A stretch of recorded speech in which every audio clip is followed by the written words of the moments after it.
Hey guys! In this video, I'm going to show you how I create a landscape using alcohol inks. So I've taped down some Yupo paper using washi tape. I'm going to put some cleanup solution in a little plastic bathroom cup, and I'm going to prepare my space with my paintbrush. I have a small paintbrush. I have a bigger paintbrush too, you don't see here. A Q-tip, and I am putting on my rubber gloves. Now I'm going to mix up some colors of ink first. I don't have any brown ink, so I'm going to mix together purple, orange, green, and I'm going to add a little extra yellow to it, and this is going to make a nice warm brown. I'm also going to mix up a green, and with my green I'm going to just pull in a little bit of the brown so I have kind of a more neutral green, a more natural looking green like leaves and things you'd see outdoors. I'm also going to mix up a sky color, and I'm going to make a really cool blue-gray color for the sky. So for that, I'm going to mix together some blue, some black, and some white. And I'm just mixing all of these in a little plastic paint palette.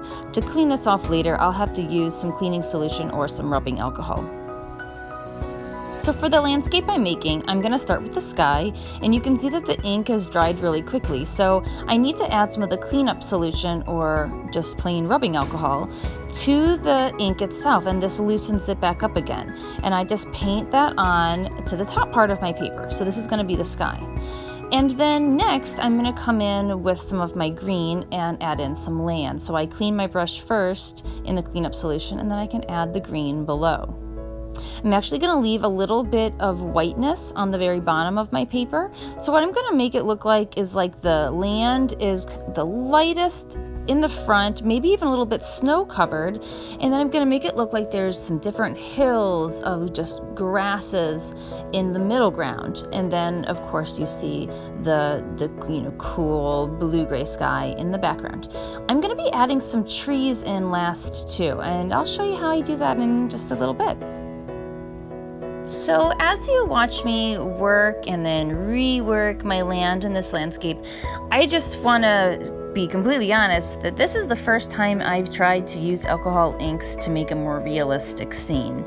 I have so far only experimented with this product and just basically made abstract art with it. So this is the first time I've tried to mix colors together in a palette, and basically what I'm learning is these inks mix just like paint, but they do dry very quickly, and you have to be loose with it. You have to understand that as you add the cleanup solution or add alcohol to the alcohol inks to rework it, things happen, it bleeds out, and you get these really interesting effects that can just be beautiful.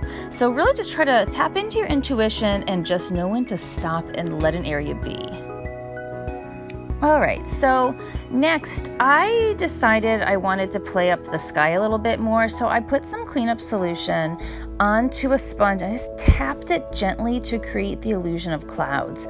I made some larger ones to look like they were forward more, and then some small ones that were more in the background. Now, also, here's how I make my trees for my landscape. I dip a Q-tip into the cleanup solution and I press it up to create the tree trunks. This is something that I saw another artist do, and I thought it was a brilliant idea, so I wanted to try it out myself, and this is the first time that I'm trying it. It is harder than it looks. I actually wish that I could control the size of the Q-tip more, so I'm going to have to experiment with some different tools and see what I can figure out, because I had a really hard time getting thin lines. I don't know if you can see this, but I'm also trying to use a small paintbrush, but really that was just as hard to control as the Q-tip. Now, to be honest, my initial goal for this painting was to have 3 birch trees, like 3 really bare birch trees, but my right tree got kind of all smudged up, so I changed my mind and I'm just making this look more like your typical oak or maple tree. And so I had to just build it back up with more ink, and I'm just using some of the browns and the greens that I had initially mixed in the palette to add in more leaves and just kind of like thicken up the tree trunk and make it look different. Something else I decided to do to add a more realistic quality to the trees was to add in a bit of a shadow. So I mixed up a purple and I applied that just sparingly to the right side of each of the tree trunks. So it looks like now the left side of the trees is receiving some light, and we've got this nice cast shadow then coming out from the lower right side on the ground beneath the trees. I brought some of that purple up into the branches as well, and it really complements the warm browns that are in the trees and in the landscape. So as you watch me finish up here, I want to leave you with this message.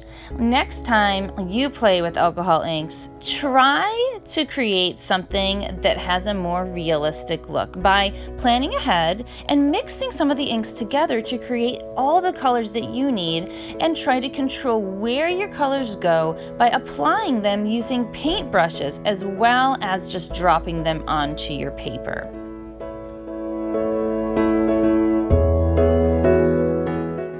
Thank you for taking the time to watch this video. I wish you the best with your alcohol ink painting adventures. I'm Mrs. Teal, and until next time, keep creating. Bye-bye.